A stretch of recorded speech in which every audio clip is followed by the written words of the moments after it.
our next session is from Jeff Hollan and Kevin Lam. So in this next session, they are talking about manageability of logic apps and all kinds of tooling which is available to support that in Visual Studio. So please, hands for Kevin Lam and Jeff Hollan. Welcome back. We're here to talk about DevOps.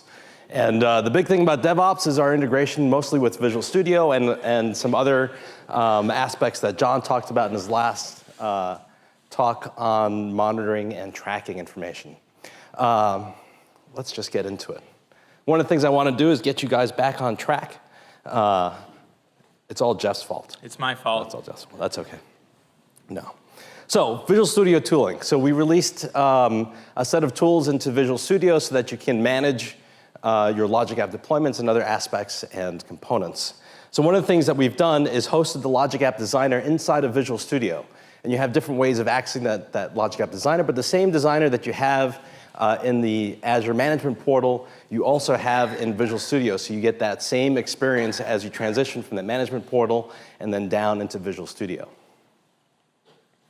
The first way that you get to use your Logic App Designer is from the Resource Group project. The Resource Group project is the same project that manages your ARM templates so that you can you have a project that's created by the Visual Studio team that will actually deploy your ARM deployment templates, and we're nested inside of that project.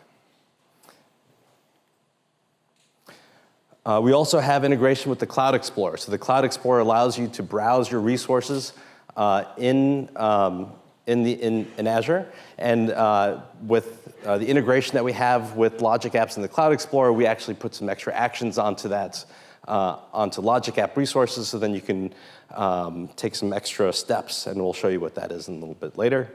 And then finally, XML and B2B artifacts. So just the same tooling that you have for BizTalk, you have for Logic Apps in Visual Studio, so then you can manage your XML and flat file schemas and maps in Visual Studio as well.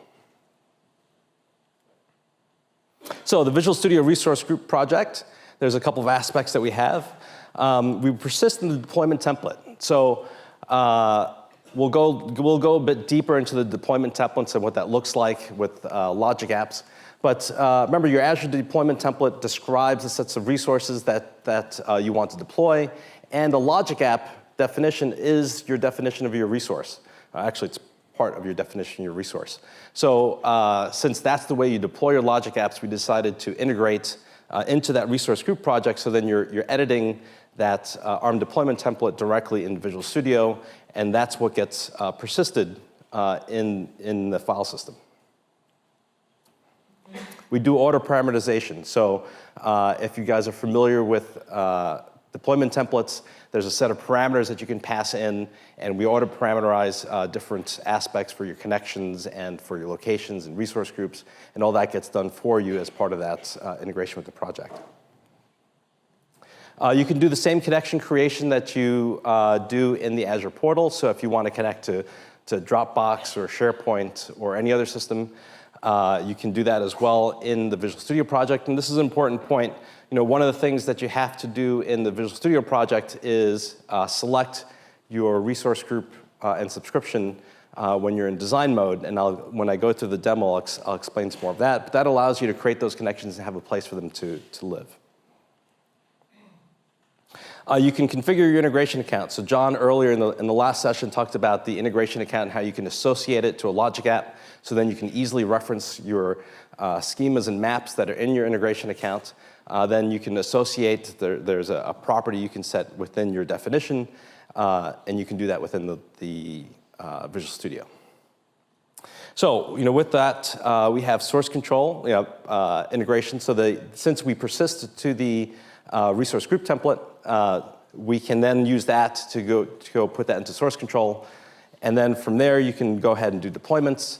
And then finally, because we have source control and deployment, you can do continuous integration and continuous delivery through VSTS, and it can be connected to your GitHub, and you can configure that. And every time you check in, you can actually have that deployed out to Azure. So the Cloud Explorer. The Cloud Explorer allows you to browse and search your logic app, so you can go ahead and find the logic app that you want to look at that's live up, published in Azure. You get to pick it, edit in the designer and publish changes from that experience. You're doing live editing right in Visual Studio. You can have some capabilities where you can enable, disable, and delete those logic apps right there from the Cloud Explorer. And you can actually even run and view the run history from the Cloud Explorer as well. So you can try out your logic apps that you're doing right from that Visual Studio. And then finally, you can download a logic app, that logic app that you're using from Cloud Explorer into Visual Studio. So one of the things that we wanted to do with Visual Studio Experience is make sure that users have that same experience from the portal in the tool that they're constantly working in, so they don't have to switch back and forth from the Azure Management Portal to Visual Studio where they're doing other project work. You can just stay in Visual Studio and do that work. So I'm going to go ahead and show a little bit. Thank you. There you go. We're all good? We're all good. Excellent. OK, so here we have Visual Studio. And so the first thing I want to do is create a new project and show you how you can add a logic app to your resource group project. So you can go ahead and File, New Project. Oh, before I do this, let me cancel out of this. One of the things that we want to make sure that you know about is the tooling. So you have tools and extensions and updates. So in here, you'll notice that there's two important tools that you should have installed. One is the Cloud Explorer for Visual Studio 2015. That's the general Cloud Explorer. And then finally, the Azure Logic App tools for Visual Studio. So these get automatically updated. So with the updates that we have in the portal, those get pushed to our tooling. And this will get automatically updated as long as you check that box. So install these tools, and then you'll have access to all these capabilities in Visual Studio. And it does work on 2017 as well. So Visual Studio 2015 or 2017. I broke my 2017 build by installing a beta version. So we're demoing off 2015, but it's the same in 2017. Yeah. Thank you, Jeff. OK, so File, New Project. OK, so here what you're going to do is create a new Azure Resource Group project. Right? This is under the Cloud Visual Studio projects. And I'm going to create that project. So after you create that project, right, it's trying to create an Azure Resource Template project. So it's asking you what resources you want in there. Right? It can start off as a blank template, but then you can choose your resources looking at that left-hand pane of what you want to add. In this case, I want to add a logic app resource into that resource group project. I say OK, and it's going to go ahead and add that. So now on the right-hand side, you see a typical resource group project where you have your deployment script, which is a PowerShell script, the parameter files, and the deployment template. How many people are familiar with Azure deployment templates, resource group deployment templates? At least half of you? OK, great. So this is a very simple deployment template that, if you look inside, Control 1, yes, OK. You see that it has an empty logic app, right? So no triggers and actions. But because we have the tooling installed, one of the things you can do is, if you right-click on that deployment project, you notice there's a new option here called Open with Logic App Designer.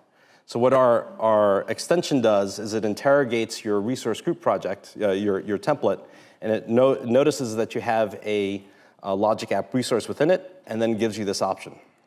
So you can have multiple logic apps within that template, and we'll give you the list of definitions you can choose between, and we'll open that item.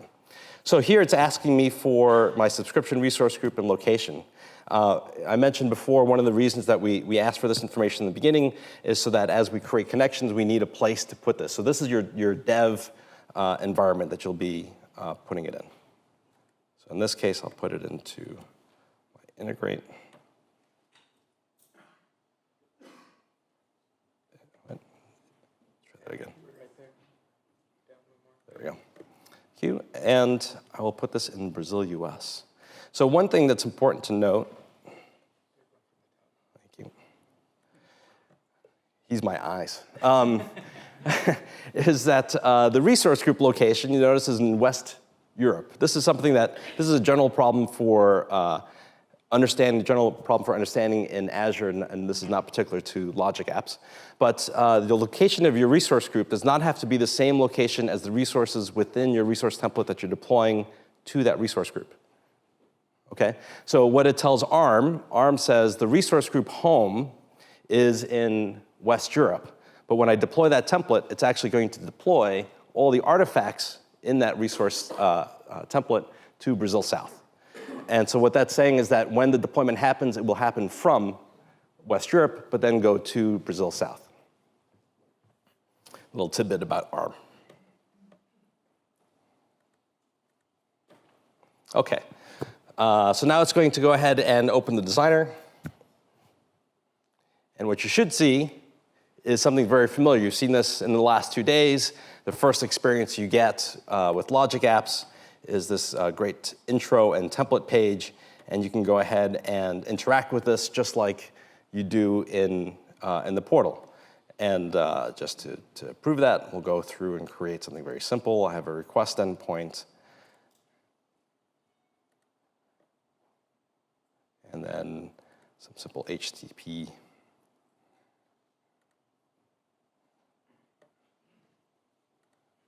And this acts just, right, you get all the token picking and the interactions you're normally used to.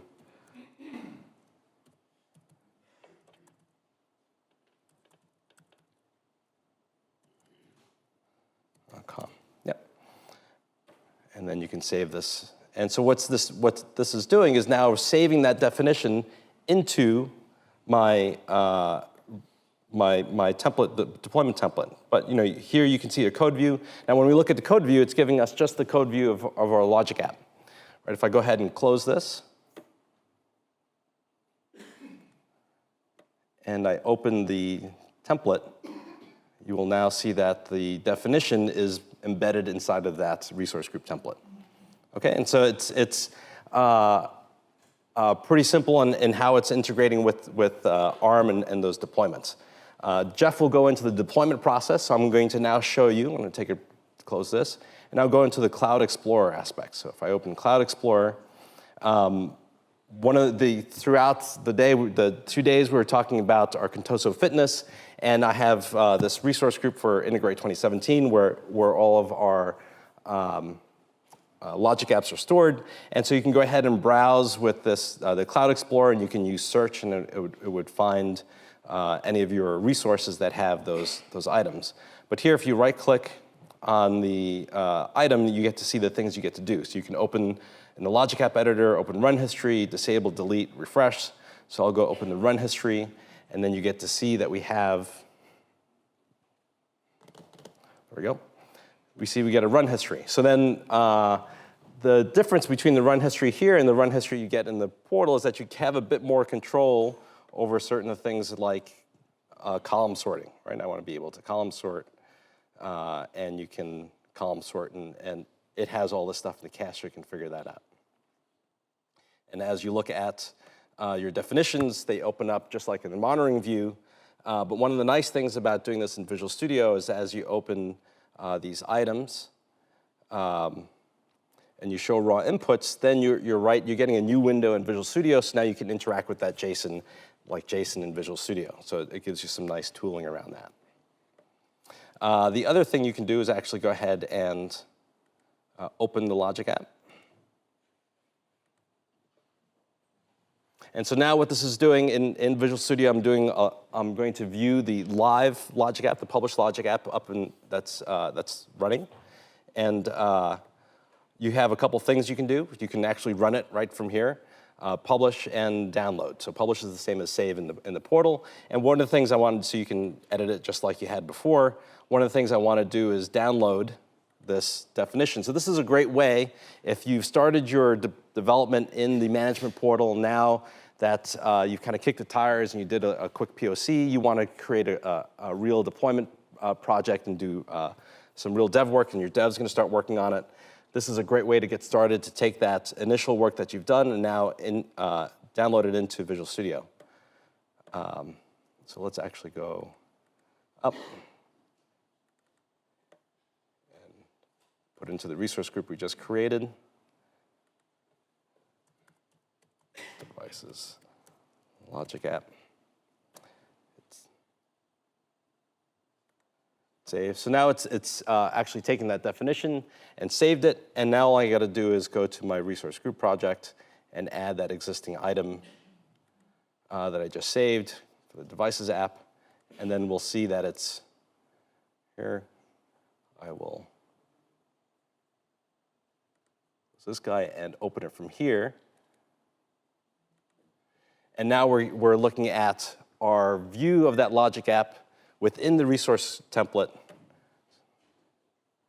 resource group. That's a little sensitive, and go. And so then now I'm looking at the definition that's loaded into my project. So this is the exact same definition, but now in a Azure resource group template. Okay. Great. That's it. Perfect. So I'll pick it up from here. So I do want to explain a few things very quickly and just go in. So thank you, Kevin, for that. That was great. So if I open up this template that we just downloaded, so this is the logic app that we created in the portal yesterday that responded to those little buttons I created. And now I could take this template and I could either right-click here and say deploy, and it would go and run this deployment. I could copy this and paste it in, but these are all the pieces that I need. Now, before I go into this, because this, I mean, I'm sure as you're looking at it, it's not the most readable and friendly thing to look at in the world. I do want to explain a little bit more about resource templates and how that works within Azure. So let me go ahead and break down resource templates a little bit. So Azure resource templates are templates that you can create in Azure across all of Azure. This is not unique to logic apps. Any Azure resource can be constructed and built within a resource template. And these templates get shipped off into the Azure Resource Manager, or ARM. So when we say ARM, we're not talking about this thing. We're talking about the Azure Resource Manager, okay?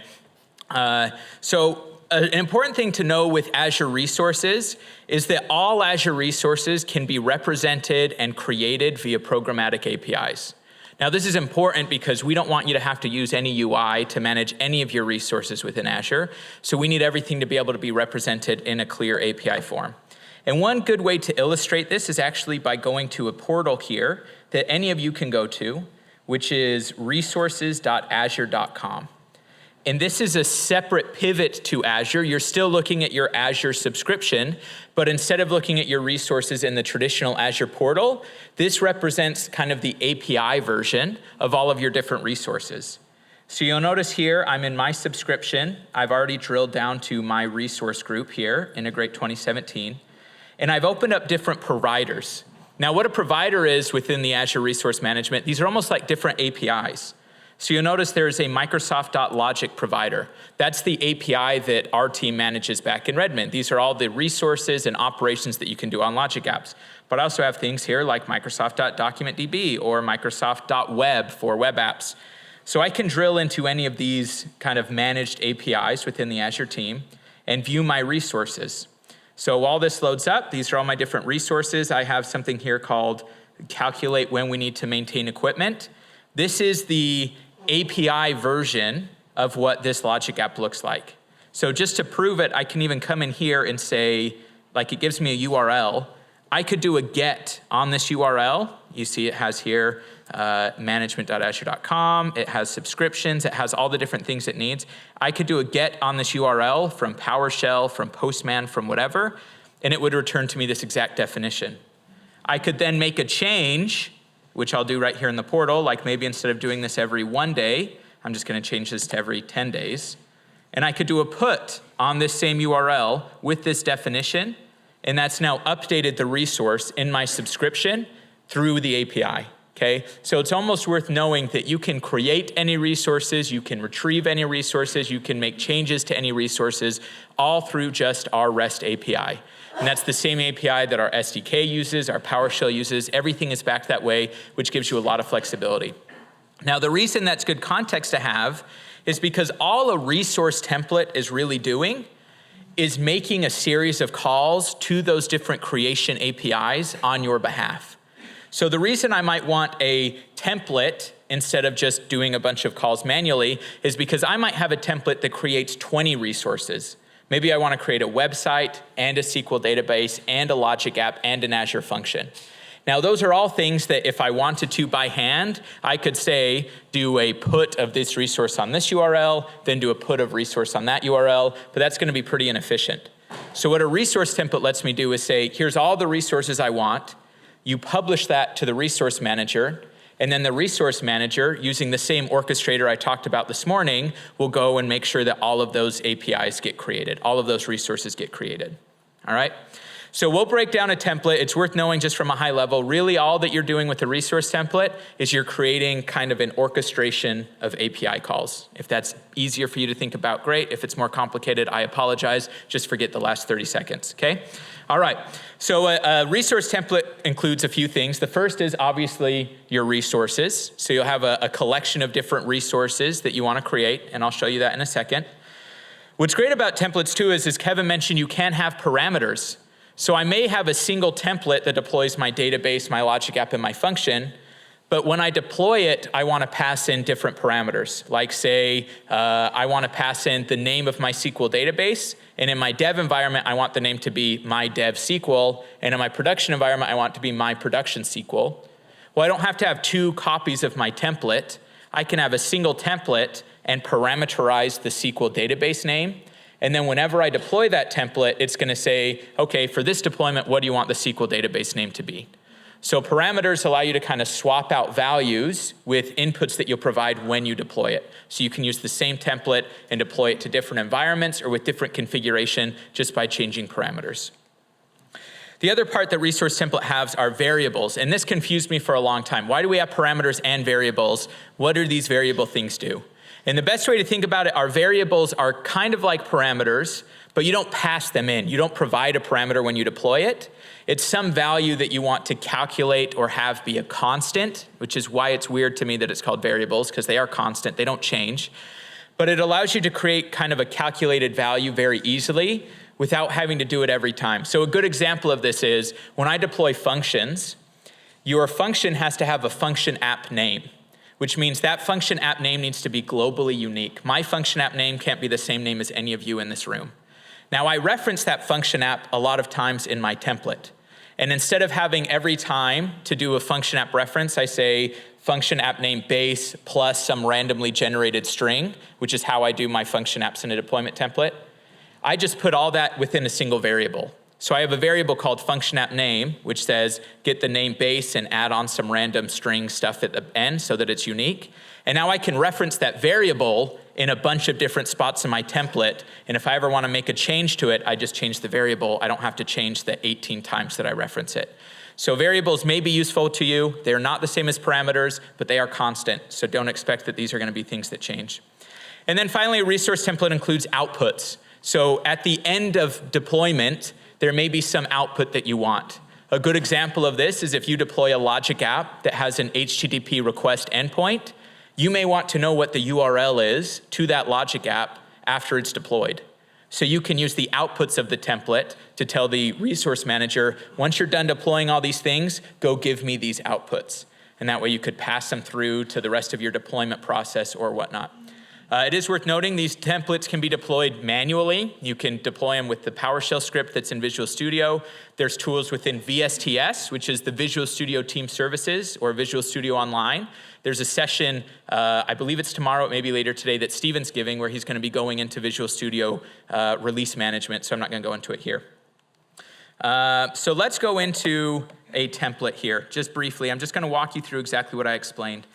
A good resource as you're learning templates, and this is one of my favorite resources, is there is a website called the Azure Quick Start Templates. And this is a collection, you'll notice there's 534 of these right now. These are 534 resource templates that are examples for you to look at, to learn from, and to emulate yourself. This is a great starting place to get templates that you want. I have no idea where my mouse went. Am I still extending? No, that's okay. Yeah. Okay, so if I type in like logic app here, you'll notice that we have a bunch of templates, 15 templates right now on different logic app deployments. So there's logic apps B2B disaster recovery, there's logic apps with a function, all of these different samples that you can look at and drill into. So if I open up logic app with a function, I could try deploying it right now. It looks like it has an average estimated cost of a whopping 14 cents. Which I believe is, I don't know, how many pounds is that? I don't even know what the rate is, but that's okay. You can do the rate, changes all the time. Or I can even browse it on GitHub, and this lets me look at the template directly. So I'm not gonna do it on GitHub because it's harder to see on GitHub, but I have this exact template which deploys a logic app with a function here in Visual Studio Code, okay? Now, this is a template that when it deploys will deploy both a logic app and all the things that a function needs. So let me just walk you through those pieces that we saw briefly there. So I have my parameters. So I have two parameters. I have a logic app name and a function app name. So that means every time I deploy this, it's gonna ask me, what do you wanna call your logic app, and what do you call your function app? I have a bunch of variables in here, which are things like the URL for the repo that I'm gonna use to grab my code for the function. I can specify things like a branch. In this case, I'm specifying the name of my function. And you'll notice here I have some calculated values. Like for the storage account name, I'm gonna generate a unique string. You'll notice flashes of logic apps expressions in this. As you know, and I mentioned, it's the same powerful orchestrator that's orchestrating deployments that orchestrates your logic apps, which is why you see some similarities there. But those are some of the variables that I'm using here in this template. And then finally, I've got my resources. And these are all objects, so I'll just open them quickly. I have a Microsoft.logic workflow, which is a logic app. And I've specified a few things like the location, the API version, and so on.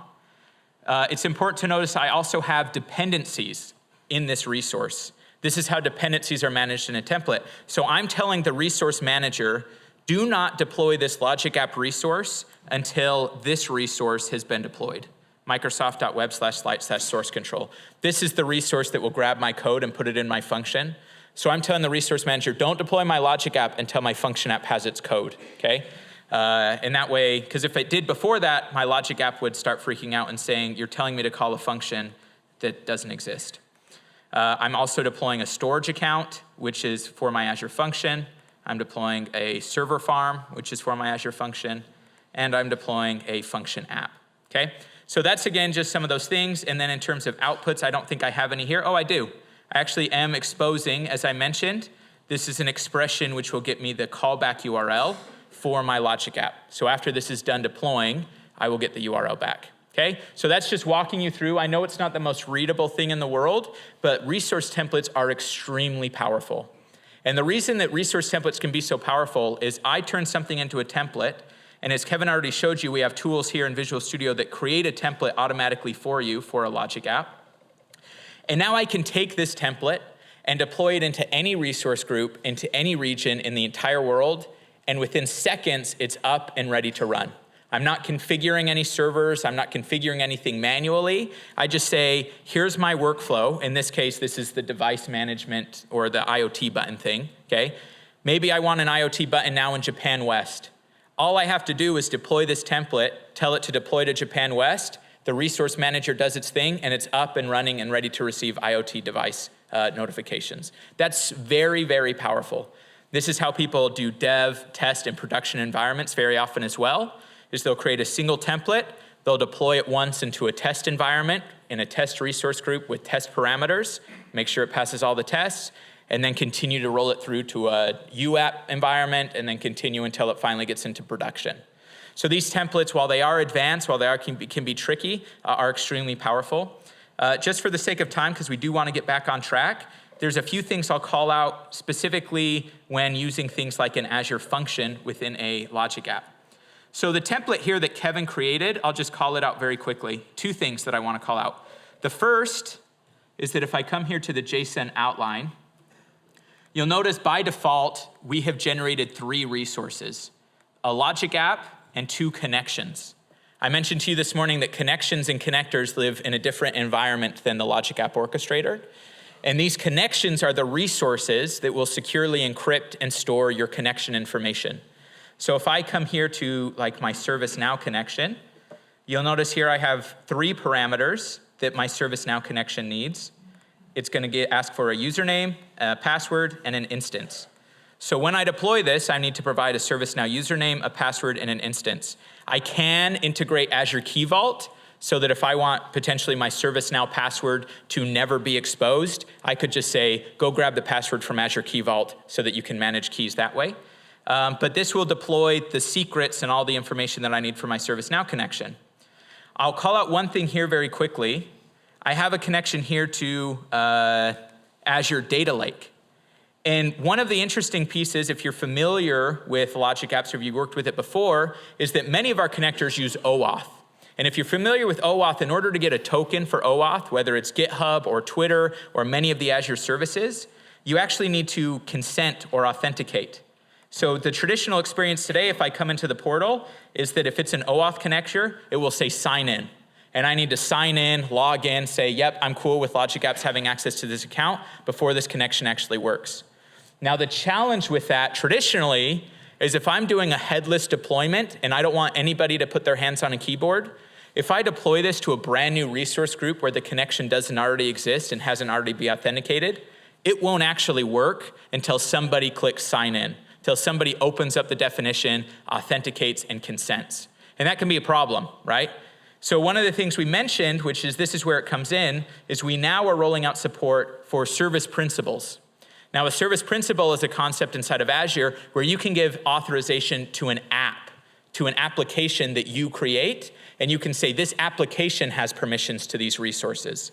So instead of signing in, I can actually come in here and connect to a service principal, and instead of providing things like my username and password and clicking OK, now I just provide the information for my application.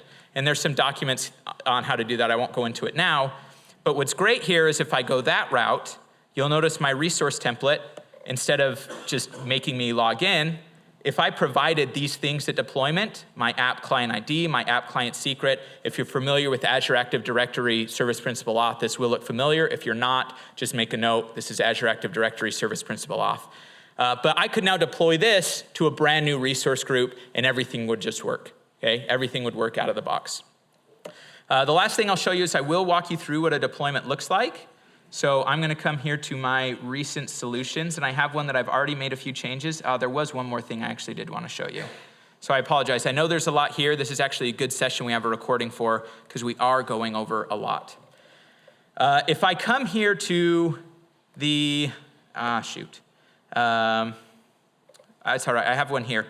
Okay, so if I come here to the Logic app that we just exported, there's one interesting part here as well. This is the same for function apps or API management or different aspects. You'll notice here I'm telling my Logic app to make a call, in this case to API management. So I'm saying go talk to API management. And in my template, what the Logic app has generated is this ID. And let me see if I can push enter here so that it's a little bit more easy to see. So this is just the line I'm just pushing return a bunch of times.